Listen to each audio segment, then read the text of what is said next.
हमारे चैनल के ऊपर बिल्कुल बेबाक तरीके से चीज़ों को पेश किया जाता है, ताकि अगर आप एक्चुअल में ख़रीदार हैं तो आपको सारा सिनेरियो जो है ना वो पता चल जाएगी कौन क्या है। आजकल थार वाले बाइक वालों की कुछ अलग ही कहानी चल रही है शायद इंस्टाग्राम में काफ़ी।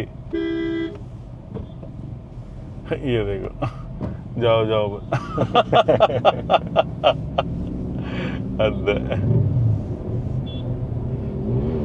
वेल दोस्तों, आज आपके लिए एक ऐसी गाड़ी लेकर के आए हैं, मतलब कि अगर आपको गाड़ियों की नॉलेज है भी नहीं ना, अगर आपको रिसर्च करना पसंद भी नहीं है, तो भी आप उस गाड़ी को जा कर के उठा सकते हैं। आपका डिसीजन जो है वो बिल्कुल भी गलत नहीं होगा। मोस्ट सेफेस्ट चॉइस आप कह सकते हो। क्यों? उसके अंदर सारी चीज़ें जो है वो थोड़ी थोड़ी दी गई, वो सभी चीज़ों को टच करती है। वो चलने में भी अच्छी है, वो दिखने में भी अच्छी है, एवरेज भी आपको भरपूर देती है, ताकत भी उसके अंदर ठीक ठाक है। और सबसे बड़ी बात कि उसको एक भरोसेमंद जो गाड़ी ना कह सकते हो आप, लगभग 15 साल तक जो है ना वो आपको तंग नहीं करने वाली है। और इसी वजह से बहुत ज़्यादा मार्केटिंग के ऊपर उस कंपनी ने खर्चा भी नहीं करा उस गाड़ी के लिए, फिर भी उसके बावजूद काफ़ी अच्छे खासे जो है ना वो मार्जिन के अंदर बिक रही है वो गाड़ी। अब देखिए, मैं किस गाड़ी की बात कर रहा हूँ और आपके लिए बात कर रहा हूँ। वो गाड़ी है ये ग्रैंड विटारा, और ये लेकर के आए हैं निरपेश भाई। निरपेश भाई, बहुत बहुत स्वागत है आपका। पहले तो ये बताओ कि जो हमने सजेस्ट किया था उस डिसीजन से खुश है कि नहीं है? ठीक है। अब ये खुश पता है क्यों है? क्योंकि इनको क्लियरली पता था कि इनको गाड़ी क्या चाहिए। जैसे कि हमारी वेबसाइट के ऊपर सारा सब कुछ दिया गया है, इन्होंने बताया था कि क्या क्या इनकी जो है ना वो डिमांड है, भाई क्या क्या इनकी रिक्वायरमेंट्स वगैरह, उस हिसाब से। हालांकि एक गाड़ी ऐसी है कि लगभग सभी रिक्वायरमेंट्स को पूरा करती है यार, है ना? बिल्कुल सर। ये मारुति के घोर विरोधी बंदे हैं। यस, इन्होंने अपने सर्कल के अंदर, मतलब कि अपने मेरे ख्याल से यार दोस्तों के अंदर, रिश्तेदारी में किसी को मारुति नहीं let away deny to Maruti. मैंने नहीं ली सर। मैंने, हमारी फैमिली ने 10 सालों बाद ली है। हाँ। ओके। इससे पहले कौन कौन सी गाड़ी चला? इससे पहले सर इको स्पोर्ट है हमारे पास। ओ, है अभी भी है। ग्रैंड आई-10 है मेरे फादर के पास, ग्रैंड आई-10 नियोस, और टिगोर मैंने इसको सेल करके ली। अच्छा, टिगोर आपने एक्सचेंज के अंदर ली है। मैं बताता हूँ कि किस प्राइस के अंदर ली। वैसे ये जेटा वेरिएंट है, आपको मैं बता देता हूँ। ग्रैंड विटारा का लगभग 16,48,000 की, 16.5 का इनको पड़ा है। एक्सचेंज वगैरह जो है ना वो भी डिस्काउंट वगैरह ले, टोटल डिस्काउंट कितना लिया था आपने? टोटल डिस्काउंट 1,10,000 के आसपास होगा। 1,10,000, मतलब कि वो भी इस वेरिएंट के ऊपर, इस मॉडल के ऊपर, मतलब कि काफ़ी अच्छा खासा जो है ना वो मार्केट के अंदर अपनी जगह बनाई हुई है।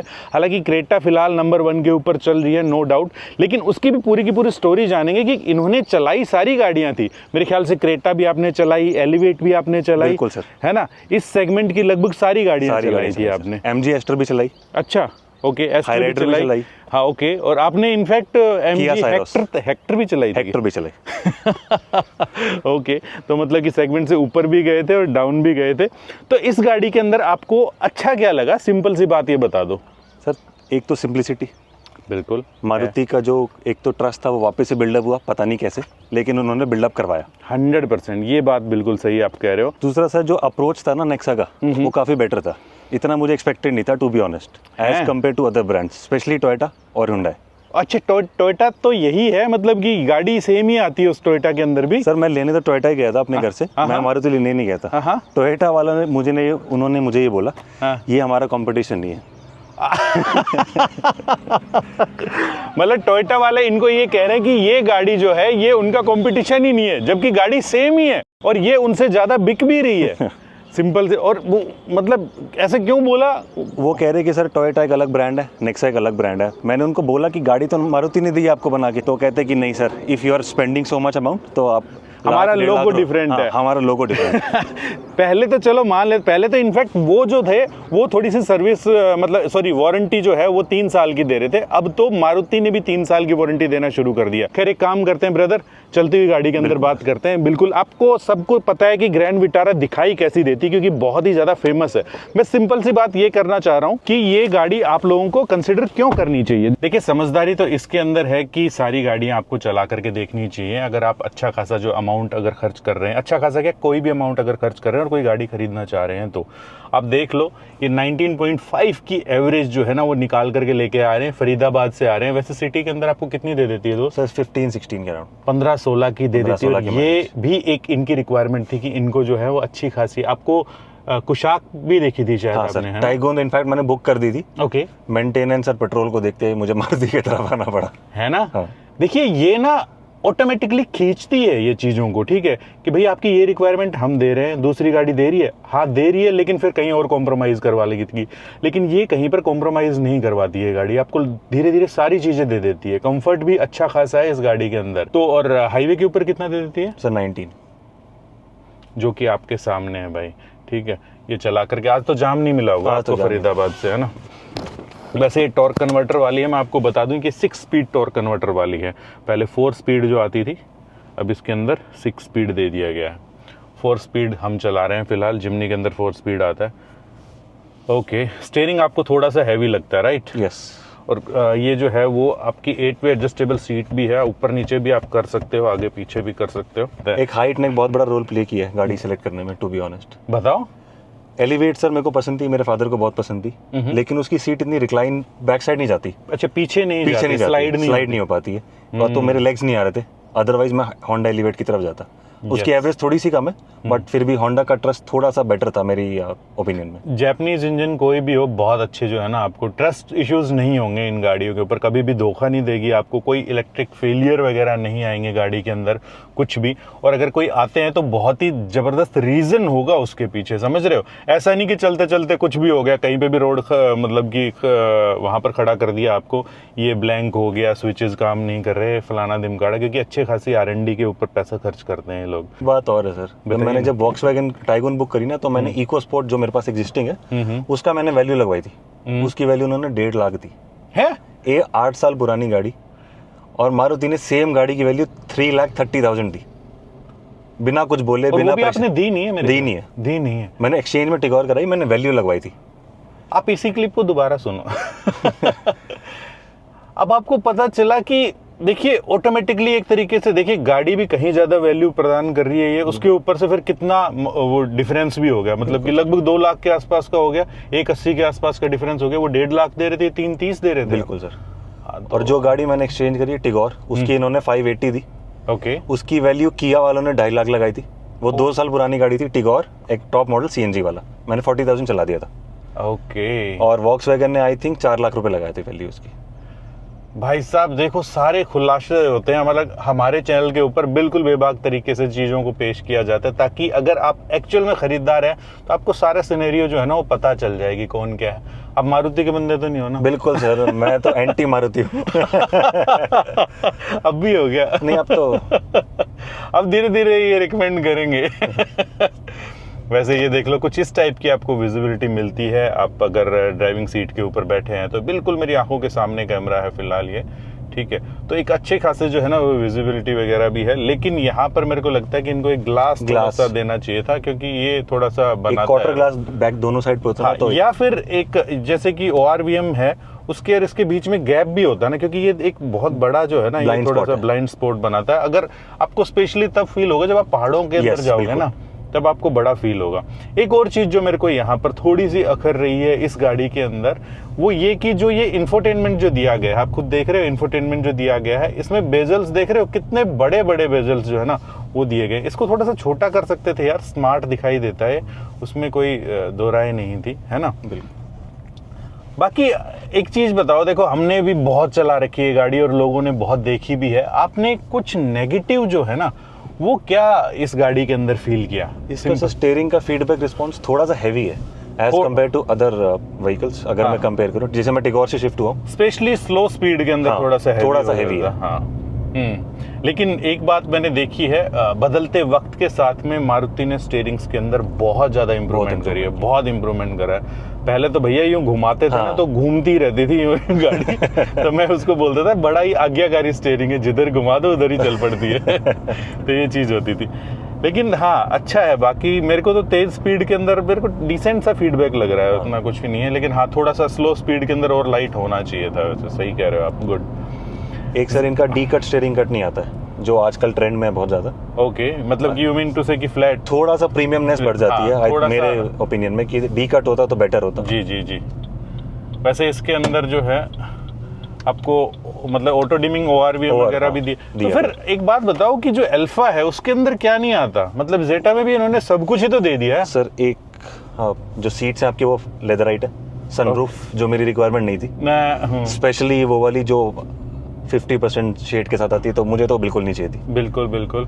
दूसरा आई थिंक 1-2 फीचर्स का और फ़र्क है, दैट्स इट, उससे ज़्यादा कुछ फ़र्क नहीं। और कीमत में? कीमत में 1.5 लाख का फ़र्क है। स्टीयरिंग रैप आता है उसमें, ये मैंने करवा लिया ऑलरेडी। ये आपने करवा ही लिया और अच्छा लग रहा है, मेरे को तो डिसेंट लग रहा है, इसमें कोई दिक्कत वाली बात नहीं है। वैसे पैडल शिफ्टर यूज करते हो? हाँ, कभी? बिल्कुल सर। हैं, करते हो आप? खेलने का आप जब मन पहले करता बंदे है। मेरे को मिले हो जिसके पास पैडल शिफ्टर का ये यूज है। जब खेलने का मन होता है गाड़ी चलाने का तो मैं पैडल शिफ्टर पे हाँ भाई, गाड़ी इको स्पोर्ट वाले वैसे खेलते बहुत बिल्कुल है सर। ना। तो कैसा, मतलब इको स्पोर्ट के कंपैरिजन वाले तो नहीं है हिसाब किताब मेरे ख्याल से, है ना? वो ये दोनों पैरेलल अब यूनिट्स देखिए, है। एनए इंजन और उसमें फर्क तो बहुत। रहेगा, है ना? बिल्कुल सर। लेकिन वो आपको वैसे निचोड़ लेती है आपकी जेब को। हाँ बिल्कुल सर। मेरे फिर को। 2-3 फीचर्स मिसिंग है मेरे ख्याल से, बताइए। जो फर्स्टली टीपीएमएस, एक मेरे टिगोर में भी था, 9 लाख की थी वो, टॉप एंड वेरिएंट था उसमें। आई थिंक एक टीपीएमएस एक वेरिएंट होना चाहिए, और जो ऑप्शन है वो जरूर होना चाहिए इसके अंदर। एक टीपीएमएस मैंने अपनी जिम्नी के अंदर लगवा रखा है। एडिशनल वाला, वो जो यहाँ पे कि- डिस्प्ले हो जाता है। नहीं, वो टायरों के अंदर ही लग जाता है, आपके Okay. फोन के ऐप के अंदर आ जाता है, और यहाँ पर जो है ना एप्पल कार प्ले में भी शो कर देगा। मैं है, आपको दिखा दूंगा वो। ठीक है, मैं वो ठीक है, शायद टोटली 5,000 रुपए का लगता है। Yes. ठीक है।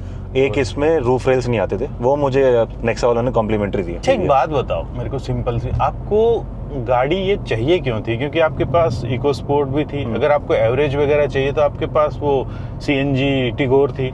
सर टिगोर मैं प्राइमरी यूज़ करता था, बट मेरी हाइट छोटी पड़ती थी उसके लिए। मेरा क्लच और एक्सेलरेटर जो पैर है ना दोनों, वो टच होते थे। ओ, मेरी हाइट है हाँ। 6 फीट 2 इंचेस। तो वो जब ली थी तब नहीं देखा था नहीं आपने? दिखा था सर। अच्छा, ये बाद के अंदर आपको समझ आई वो कि बाद हाँ में भैया पता ये चला। चीज भी है, और अगर एलिवेट लेते तो शायद ये चीज इसमें- सेम प्रेफरेंस आती, इस वजह से मैंने एलिवेट टिगोर को निकालना सोचा। मोर ओवर उसमें मैं बैठ सकता तो मेरे पीछे आप नहीं बैठ सकते सर, क्योंकि मैं थोड़ा सा पीछे करके बैठता हूँ और पीछे कोई नहीं आ सकता। मेरी फैमिली में सारे मेरे जितने, तो वो थोड़ी सी मैंने मिस कैलकुलेशन जो कर दी थी 2 साल पहले। बट नो डाउट टिगोर एक बहुत अच्छा प्रोडक्ट है। तो मेरे बहुत सारे फ्रेंड्स थे, उन्होंने मेरे को सजेस्ट किया था कि अगर 16.5 स्पेंड ही करने हैं तो या तो एक्सयूवी की तरफ जाओ, या तो स्कॉर्पियो इनका बेस मॉडल ले लो।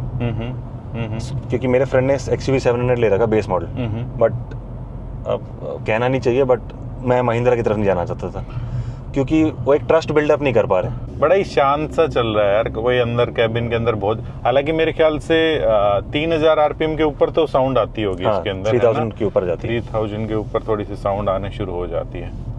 इसके अलावा क्या इस गाड़ी के अंदर खास है, एक कोई चीज आप बताना चाहें? पहले तो सर एक एवरेज तो फर्स्ट एंड फॉरमोस्ट। ओके। दूसरी, जो इनका टेक केयर करने का कॉन्सेप्ट है नेक्सा का, मुझे बेटर लगा एज कम्पेयर, नो डाउट, क्योंकि मैं टाटा से शिफ्ट हो रहा था, तो शायद मेरे को थोड़ा सा ज़्यादा लगा। जो ये टेक केयर कर रहे थे, इनका कस्टमर लॉन्च मच बेटर है टाटा से। तीसरा, इसमें बॉडी रोल नहीं है, जो मेरा, और जितने भी टेक फीचर्स थे वो सारे। क्रूज कंट्रोल मेरे लिए मेन था। हॉट एलिवेट मैं VX मॉडल देख रहा था, जो टॉप से नीचे आता है आई बिलीव, तो उसमें क्रूज कंट्रोल भी नहीं आता, और वो मुझे 17 का कॉस्ट कर रहा था। थोड़े से अगर बेसिक फीचर, मेरे ख्याल से क्रूज कंट्रोल है आजकल बेसिक फीचर है जो होना चाहिए, बिल्कुल होना चाहिए। स्पेशली अगर आप कोई ऑटोमेटिक गाड़ी ले रहे हो ना, तो क्रूज कंट्रोल तो बहुत ही प्यारी चीज होती है। फिर आप हाईवे के ऊपर आपको बहुत ही सुख जो है ना वो मिलता है। खैर, इसका जो बोनेट है वो आपको आराम से ऐसा दिखाई देगा कि आप एक बहुत बड़ी SUV के अंदर बैठे हो, क्योंकि इसके बोनेट की शेप यूं है थोड़ी सी ना, तो आपको बहुत अच्छे से विजिबल जो है वो चीज़ है, और बड़ा सा भी बोनेट है, ऐसा कुछ सीन नहीं है। इंटीरियर से कैसे आप संतुष्ट हैं? ये कलर मुझे पसंद नहीं था सर, मुझे टोयोटा का ज्यादा पसंद था, ये ब्लैक वाला टाइप का, हाँ, ये वाला ना, हाँ मैरून सा जो आता, हाँ। मेरी फैमिली में किसी को पसंद नहीं था। Okay. लेकिन टोयोटा वाले गाड़ी बेचना नहीं चाहते थे। सेम वेरिएंट सेम मॉडल आपको वहां पर कितने का पड़ता? ये मुझे पड़ा है 1650 का, वो पड़ रहा था 17,60,000 का, 17,60,000। ये पड़ा 16, ओके, 1,10,000 का फर्क था। ओ भाई साहब, और उसके बाद से उसके ऊपर से एटीट्यूड 1 लाख सिर्फ मैं लोगों के लिए नहीं दे सकता। हाँ। और सर जो सेल्स में आपको बेटर ट्रीट नहीं करा ना, वो सर्विस में कभी ट्रीट नहीं करेगा। आई नो टोयोटा का ट्रस्ट बिल्डअप है कि सर्विस अच्छी देते हैं, बट बिल्कुल। जो फरीदाबाद वाला है ना, हाँ। उसमें मेरे फ्रेंड की गाड़ी जाती है इनोवा, उनका भी सर्विस एक्सपीरियंस बहुत बेकार है। देखो, ज्यादातर अगर जिसको बहुत ही ज्यादा फन टू ड्राइव गाड़ी और वो सारी चीजें चाहिए, तो वो दूसरी गाड़ियों की तरफ जा सकता है, कुशाक वगैरह की तरफ भी जा सकता है, या कुशाक से छोटी भी ले सकते हो, काइलैक वगैरह भी ले सकते हो, 1 लीटर वाले इंजन के साथ में जो आ रही है ना, वो भी ले सकते हो। ये एक वो बंदा लेगा जिसको एक फैमिली के साथ भी चलना है, सिंपल सी बात है, और थोड़ी थोड़ी सारी चीज़ें इसके अंदर मिल जा रही हैं। सिर्फ और सिर्फ वो एक स्पोर्ट्स कार वाली फीलिंग नहीं चाहिए जिसको, समझ रहे हो, तो वो वाला चीज़ है, साथ में रिलायबल भी है भाई। इसमें सर 2 नेगेटिव फीडबैक आ रहे हैं मेरी तरफ से। बताइए मुझे मेरा ये ओपिनियन है, इसमें जो प्रीमियमनेस की क्वालिटी है ना, प्लास्टिक क्वालिटी, वो थोड़ी सी डाउनग्रेड है। अगर मैं अदर बेहतर होनी चाहिए थी सर। 16.5 एक थोड़ा डिसेंट अमाउंट है जो हम स्पेंड कर रहे हैं, तो बिल्कुल और एक रियर व्यू का जो कंफर्ट है वो थोड़ा सा, इसकी जो सीट है ना थोड़ी सी रिक्लाइन और होनी चाहिए थी। रिक्लाइन और होनी चाहिए थी, हाँ। बाकी मारुति ने एक जो स्पेयर व्हील है उसमें कॉस्ट कटिंग नहीं करी है, उसमें सेम साइज दिया हुआ है, which is a good thing. High speed stability आपको कैसी लगी? ठीक है सर, मैं 140-45 टच कर गया हूँ इस पे एक बार। हाँ, कोई दिक्कत नहीं, कोई इशू नहीं है मेरे को। तो आपका क्या डेली आना जाना गुड़गांव रहता है क्या? हाँ सर, ऑल्टरनेट डेज पे मैं गुड़गांव होता हूँ, फरीदाबाद से गुड़गांव। आज आपकी छुट्टी थी? आज छुट्टी है सर। आज भी बुला लिया हमने। ऑटोमेटिक है सर, इसलिए आ गया। ये बहुत बड़ी बात बोली आपने, ठीक है। यस, बहुत ही ज़्यादा फर्क आपको महसूस होता है कि अगर आप मैनुअल से शिफ्ट होते हो ऑटोमेटिक के अंदर, एकदम से इतना आराम सा लगता है कि ओ भाई साहब। आजकल थार वाले बाइक वालों की कुछ अलग ही कहानी चल रही है शायद। इंस्टाग्राम में काफ़ी, ये देखो, जाओ जाओ।